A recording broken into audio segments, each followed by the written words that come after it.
Assalamualaikum warahmatullahi wabarakatuh. Jumpa lagi di channel Ruang Nusantara. Baik, tidak usah berlama-lama. Mari kita simak bersama-sama ceritanya. Pada abad ke-15, di tanah Jawa yang masih dipenuhi hutan lebat dan sungai-sungai besar, hiduplah seorang bangsawan muda bernama Batara Katong. Ia adalah keturunan Majapahit yang tersisa setelah kerajaan besar itu mulai runtuh. Melihat keadaan kerajaannya yang makin lemah, Batara Katong merasa terpanggil untuk membangun negeri baru yang makmur, aman, dan penuh kedamaian.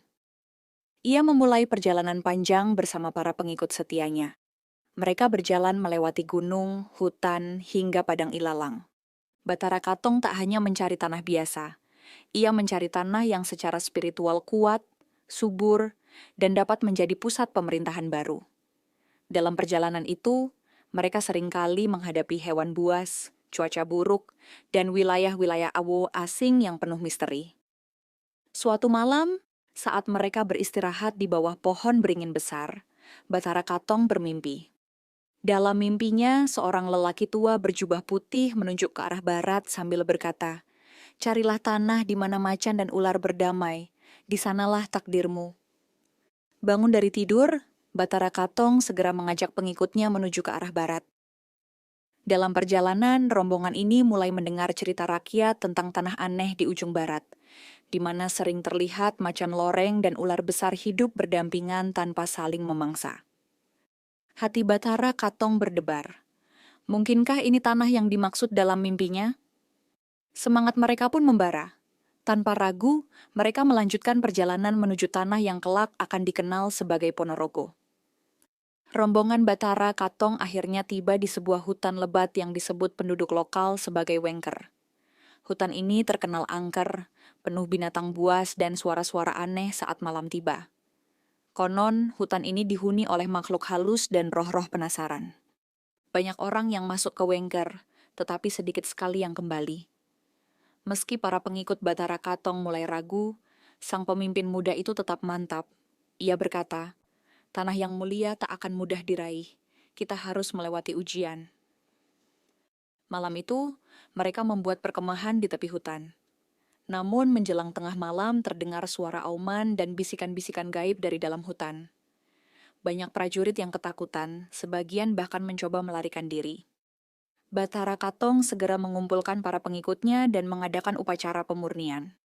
Ia menyalakan dupa, membacakan doa, dan meminta perlindungan leluhur. Ajaibnya, setelah upacara itu, suara-suara menyeramkan menghilang. Bahkan, seekor macan loreng besar tampak mendekat ke perkemahan mereka, namun bukannya menyerang, justru duduk tenang, sambil menundukkan kepala. Melihat itu, Batara Katong berkata, "Ini adalah tanda, hutan ini mengakui kehadiran kita." Mereka pun masuk lebih dalam ke Wengker. Di tengah perjalanan, mereka bertemu seekor ular besar melintas di jalur mereka. Namun anehnya, ular itu hanya melatap perlahan dan tidak menggigit. Semua pertanda itu membuat Batara Katong yakin. Tanah yang ia cari sudah dekat. Ia bersumpah, jika kita bisa melewati ujian ini, kita akan membangun negeri makmur yang tak hanya dihuni manusia, tapi juga dihormati makhluk-makhluk alam. Perjalanan pun berlanjut, penuh tekad dan keyakinan yang membara.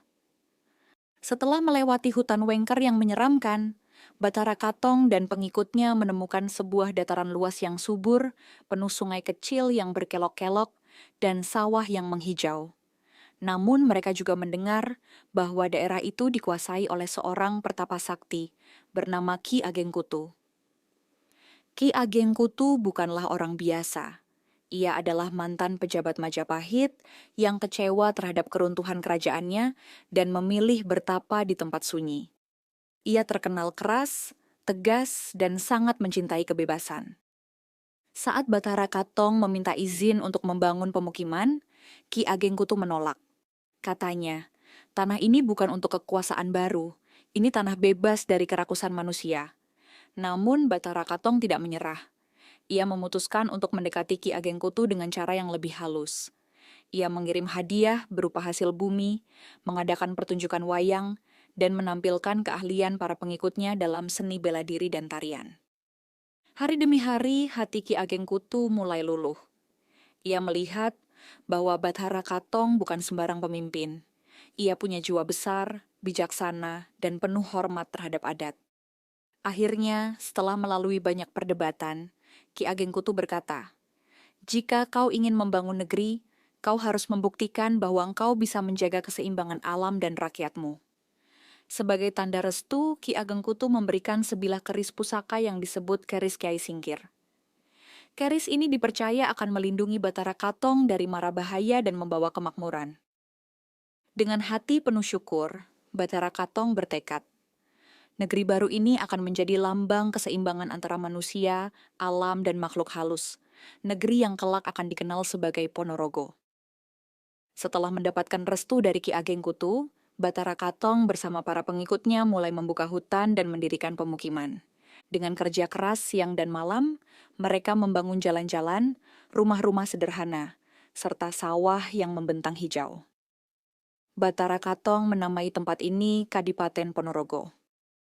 Nama Ponorogo sendiri diambil dari kata pramana, kekuatan hidup dan raga, tubuh, menggambarkan kekuatan lahir dan batin rakyatnya. Sebagai bentuk syukur atas berdirinya Kadipaten baru, Bathara Katong mengadakan pesta rakyat. Pada acara itu, para seniman lokal menampilkan tarian dan pertunjukan aneh. Seorang penari memakai topeng raksasa berbentuk kepala harimau dengan hiasan bulu merak lebat di atasnya. Penampilan ini sangat memukau. Topeng itu dinamai Singa Barong. Tarian ini kemudian dikenal sebagai Cikal Bakal Reog Ponorogo, sebuah kesenian yang kelak menjadi simbol keberanian, kekuatan, dan keanggunan Kadipaten Ponorogo. Dalam tarian itu ada juga tokoh Jathil, penari kuda lumping, Warok, pejuang sakti, dan Bujang Ganong, penari jenaka. Semua itu merepresentasikan filosofi hidup masyarakat Ponorogo, kuat, berani, kreatif, dan tetap mengedepankan keseimbangan dengan alam. Malam itu, Bathara Katong berdiri di atas panggung sederhana, mengangkat tangan ke langit dan berkata, "Mulai hari ini, bumi Ponorogo akan menjadi rumah bagi keberanian, persaudaraan, dan kehormatan." Sorak-sorai rakyat memenuhi langit malam. Namun di balik kegembiraan itu, bahaya baru mulai mengintai dari jauh. Tak lama setelah Kadipaten Ponorogo berdiri, terdengar kabar bahwa di sebelah utara ada kerajaan kecil bernama Bantarangin yang dipimpin oleh Raja Klodamukti. Raja ini merasa terancam oleh keberadaan Ponorogo karena takut kekuasaannya akan tergeser. Raja Klodamukti mengirim utusan kepada Bathara Katong dengan pesan keras, "Tanah Wengker adalah bagian dari Bantarangin. Serahkan kadipatenmu atau bersiap untuk berperang." Bathara Katong dengan tenang membalas, "Tanah ini telah kami dapatkan dengan restu alam dan leluhur. Kami tidak mencari permusuhan, tetapi kami tidak akan mundur." Ancaman itu nyata. Bathara Katong mempersiapkan pasukan.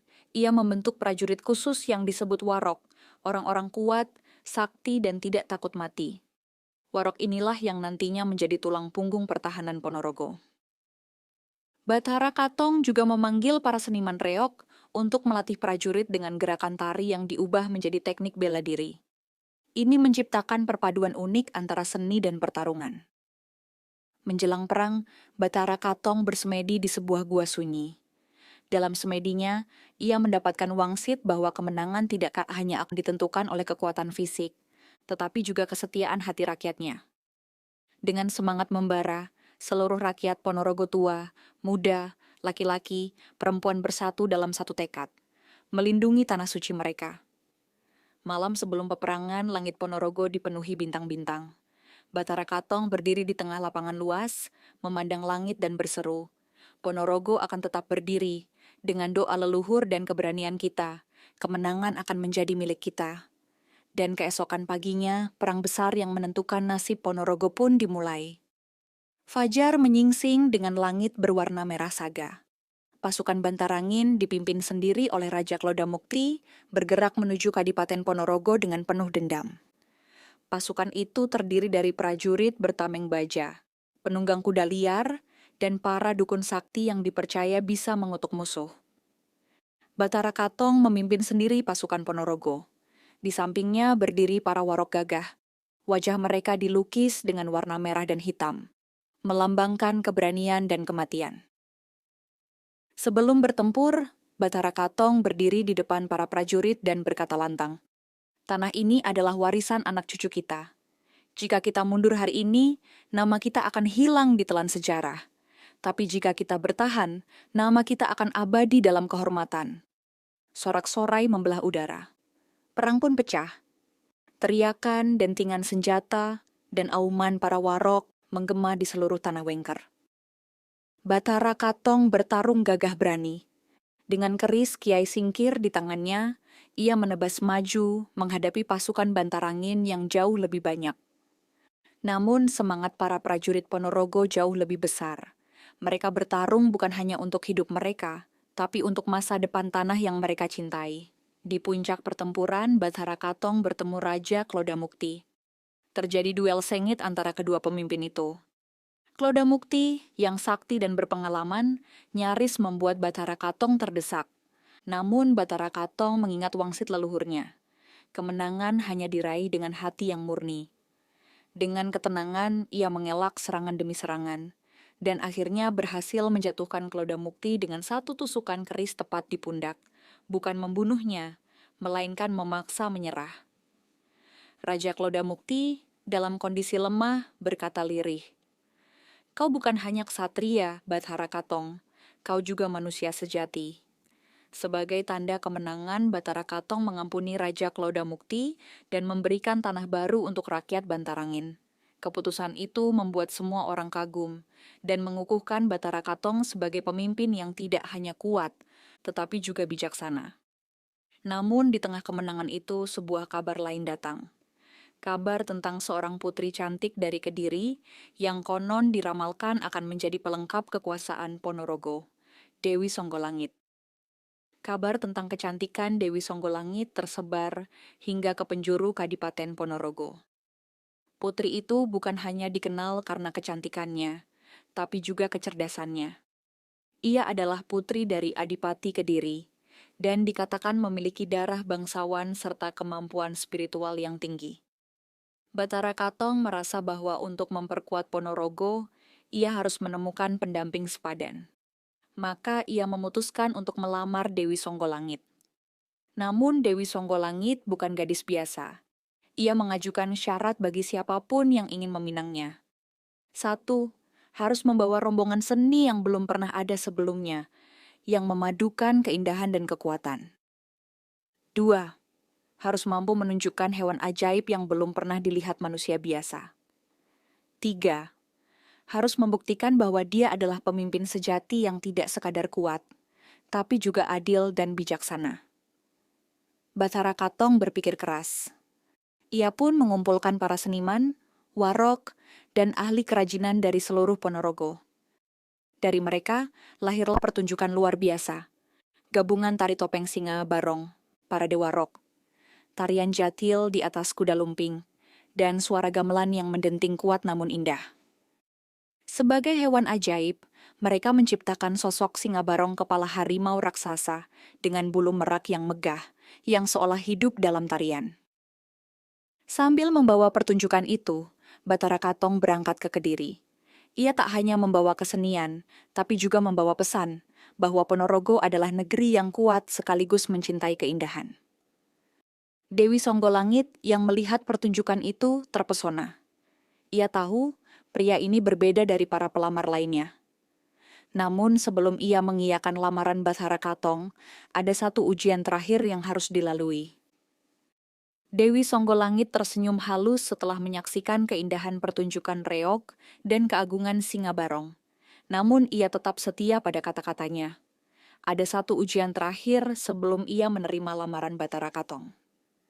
Ia berkata, "Wahai Bathara Katong, jika engkau benar pemimpin sejati, engkau harus membuktikan bahwa hatimu mampu memimpin bukan hanya manusia, tetapi juga hatimu sendiri." Dewi Songgolangit meminta Bathara Katong untuk bermeditasi selama 7 hari 7 malam di puncak Gunung Gamping tanpa makan, tanpa minum, tanpa bicara, dan tanpa bergerak, kecuali untuk berdoa kepada Yang Maha Kuasa. Bathara Katong menerima tantangan itu tanpa ragu. Ia naik ke puncak Gamping, duduk bersila, dan mulai bertapa. Hari demi hari berlalu. Sinar matahari membakar kulitnya, hujan membasahi tubuhnya, angin malam menggigit tulangnya. Namun ia tetap diam, hanya berdoa dalam hati, menguatkan jiwanya. Pada hari ketujuh, para makhluk halus yang tidak senang dengan kehadirannya mencoba menggoda Bathara Katong. Ada yang menampakkan diri sebagai ular raksasa, macan berbulu api, hingga sosok Dewi Songgolangit palsu yang membujuknya untuk menyerah. Namun Bathara Katong tetap kukuh. Ia mengingat mimpinya dulu. Negeri yang kuat hanya bisa dibangun oleh hati yang tidak goyah. Saat matahari terbit di hari ketujuh, tiba-tiba langit berubah cerah.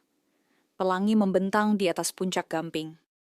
Bathara Katong membuka matanya perlahan, dan di hadapannya berdiri sesosok lelaki berjubah putih, sama seperti dalam mimpinya dulu. Lelaki itu berkata, "Engkau telah lulus ujian, wahai Bathara Katong. Kini, kau siap membangun kejayaan Ponorogo." Bathara Katong kembali ke Kadipaten dengan tubuh lelah namun hati yang terang benderang. Kini ia siap untuk menemui Dewi Songgolangit kembali. Kabar keberhasilan Bathara Katong melewati ujian menyebar cepat hingga ke Kediri dan sekitarnya. Dewi Songgolangit yang mendengar keteguhan hati Bathara Katong tak lagi ragu. Ia menerima lamaran itu dengan tulus. Pernikahan mereka diatur megah. Tidak hanya rakyat Ponorogo yang bersukacita, tapi juga utusan dari berbagai kerajaan kecil di tanah Jawa hadir memberikan restu. Dalam pesta itu, untuk pertama kalinya reog Ponorogo tampil lengkap. Singa Barong, Warok, Jathil, Bujang Ganong, semua menari memeriahkan pernikahan agung tersebut. Singa Barong, dengan bulu merak megahnya, menjadi lambang keberanian dan keindahan. Warok melambangkan kekuatan rakyat, Jathil melambangkan ketangkasan, dan Bujang Ganong melambangkan kegembiraan hidup. Dalam pidatonya, Bathara Katong berkata, "Mulai hari ini, Ponorogo bukan hanya tanah, tetapi juga jiwa yang hidup dalam semangat kita semua. Semangat keberanian, kehormatan, dan persatuan." Dewi Songgolangit menambahkan, Ponorogo akan menjadi negeri di mana seni dan kekuatan berjalan beriringan, di mana rakyat dan pemimpin bersatu dalam cita-cita luhur. Malam itu, pesta rakyat berlangsung semalam suntuk. Gamelan berdentum riang, lampion menghiasi langit, dan seluruh rakyat bersukacita. Ponorogo telah lahir sebagai kadipaten yang makmur dan bermartabat. Namun perjalanan Bathara Katong dan Dewi Songgolangit tidak berhenti di sini. Mereka harus menghadapi tantangan baru, menjaga keseimbangan negeri dari dalam dan luar, mengatasi bencana, dan memimpin rakyat menuju masa depan yang lebih besar. Ponorogo telah berdiri, tapi mempertahankannya akan menjadi perjalanan yang lebih berat. Beberapa tahun setelah pernikahan agung, Kadipaten Ponorogo berkembang pesat. Sawah melimpah, rakyat hidup makmur, dan seni reog terus menjadi kebanggaan. Namun, sebuah cobaan besar datang. Musim kering panjang melanda tanah Jawa. Sungai-sungai mulai mengering, sawah retak-retak, dan hasil panen gagal. Rakyat Ponorogo mulai kelaparan, banyak dari mereka yang jatuh sakit, dan suasana kadipaten yang dulu riang berubah menjadi muram. Bathara Katong dan Dewi Songgolangit tidak tinggal diam. Mereka mengumpulkan seluruh pemuka rakyat, berembuk, dan mencari jalan keluar. Di saat itulah muncul sosok-sosok baru dari kalangan rakyat biasa, para warok sejati. Warok bukan hanya petarung tangguh, tapi orang-orang yang mampu menjalani hidup sederhana, kuat menahan lapar, menjaga jiwa dan raga tetap teguh dalam cobaan. Bathara Katong memerintahkan pembentukan pasukan warok, bukan untuk berperang, melainkan untuk membantu rakyat bertahan hidup. Para warok memimpin kelompok-kelompok rakyat untuk menggali sumur baru, mencari sumber air tersembunyi, membuka lahan baru di pegunungan, dan menjaga semangat hidup masyarakat. Mereka mengajarkan rakyat untuk bertahan dalam kesederhanaan. Cukup makan, cukup minum, tetapi hati tetap penuh semangat. Dalam waktu setahun, berkat semangat warok dan kepemimpinan Bathara Katong, Ponorogo perlahan bangkit. Sumur-sumur baru ditemukan, tanaman keras mulai ditanam, dan kehidupan kembali menggeliat. Sejak saat itu, istilah warok di Ponorogo tidak hanya berarti kuat secara fisik, tetapi juga kuat dalam menahan penderitaan, teguh dalam kesetiaan, dan mulia dalam tindakan. Batara Katong berkata, yang membuat negeri ini besar bukan pedang, melainkan hati yang kuat menghadapi cobaan. Namun saat masa paceklik mulai berlalu, tantangan lain muncul. Ancaman dari luar kadipaten, dari orang-orang yang dengki terhadap kejayaan Ponorogo. Kemakmuran Ponorogo setelah melewati musim paceklik membuat iri banyak pihak.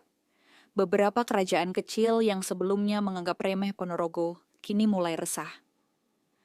Kabar tentang keberanian Warok, keindahan Reog, dan kebijaksanaan Batara Katong terdengar hingga jauh.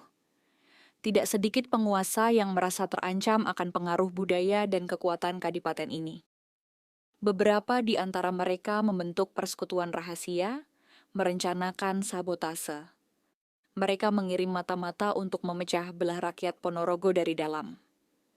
Menyebarkan fitnah, mengadu domba antar penduduk, bahkan mencoba merusak pertunjukan reog yang menjadi kebanggaan kadipaten. Batara Katong menyadari ada yang tidak beres. Ia mengumpulkan para warok senior dan membentuk pasukan rahasia bernama Prajurit Bayangan. Tugas Prajurit Bayangan adalah menjaga keamanan kadipaten tanpa menampakkan diri seperti bayangan. Mereka mengintai setiap gerakan aneh, melindungi rakyat, dan menghancurkan rencana-rencana busuk dari dalam. Dalam waktu singkat, banyak mata-mata musuh berhasil ditangkap dan diadili. Fitnah diluruskan, dan persatuan rakyat semakin kuat. Namun Batara Katong tidak merasa puas hanya dengan bertahan. Ia menyadari bahwa kekuatan sejati Ponorogo bukanlah dalam jumlah prajurit, melainkan dalam persatuan budaya dan semangat rakyatnya. Karena itu, ia memerintahkan untuk memperbanyak pertunjukan reog ke berbagai daerah, menjadikan reog sebagai alat diplomas. Siapa yang mencintai reog, dia saudara Ponorogo. Dengan seni, Batara Katong menaklukkan hati banyak orang. Kadipaten Ponorogo bukan hanya dikenal sebagai tanah para ksatria, tapi juga tanah budaya luhur yang membanggakan. Dan di tengah semua kesuksesan itu, Batara Katong tahu, waktunya mendekat kepada alam dan leluhur semakin dekat. Tahun-tahun berlalu, Kadipaten Ponorogo tumbuh menjadi negeri yang kuat, makmur dan penuh budaya. Batara Katong, yang kini telah menjadi sosok tua bijaksana, melihat dari kejauhan bagaimana mimpinya dulu tentang tanah tempat manusia, alam, dan makhluk-makhluk gaib hidup damai benar-benar terwujud. Namun, Batara Katong tahu waktunya di dunia tidak lama lagi. Suatu malam, ia bermimpi bertemu lagi dengan lelaki berjubah putih yang dulu menuntunnya. Lelaki itu berkata, "Engkau telah menyelesaikan tugasmu di dunia ini. Kini saatnya kembali ke asal." Keesokan paginya, Batara Katong memanggil para pemuka kadipaten, para warok, seniman reog, dan rakyatnya. Di tengah alun-alun Ponorogo, ia berdiri dengan gagah, meski tubuhnya sudah renta, dan berkata, "Anakku semua, tanah ini adalah anugerah. Jagalah ia dengan cinta, keberanian, dan kehormatan. Jangan pernah sombong dalam kejayaan. Jangan pernah takut dalam cobaan." Sebagai tanda perpisahan, ia menyerahkan keris Kiai Singkir kepada generasi penerus. Berpesan agar keris itu hanya digunakan untuk kebaikan rakyat, bukan untuk ambisi pribadi.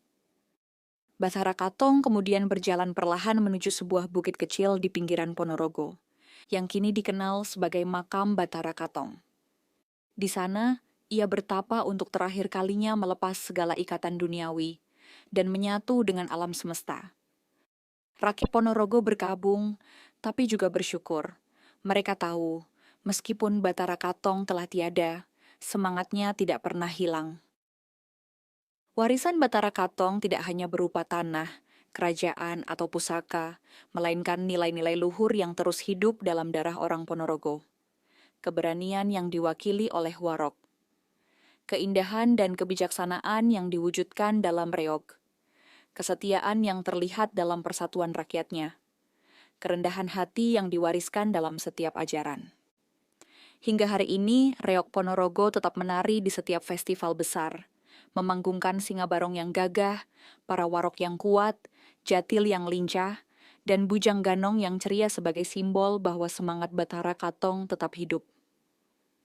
Setiap anak yang lahir di Ponorogo mewarisi kisah ini. Setiap tabuhan gamelan reog adalah bisikan dari masa lalu, mengingatkan, kita adalah Ponorogo, kita adalah keturunan Batara Katong. Dan demikianlah tanah kecil di barat hutan Wengkar itu, yang dulu sunyi, kini menjadi salah satu kebanggaan tanah Jawa Ponorogo yang abadi.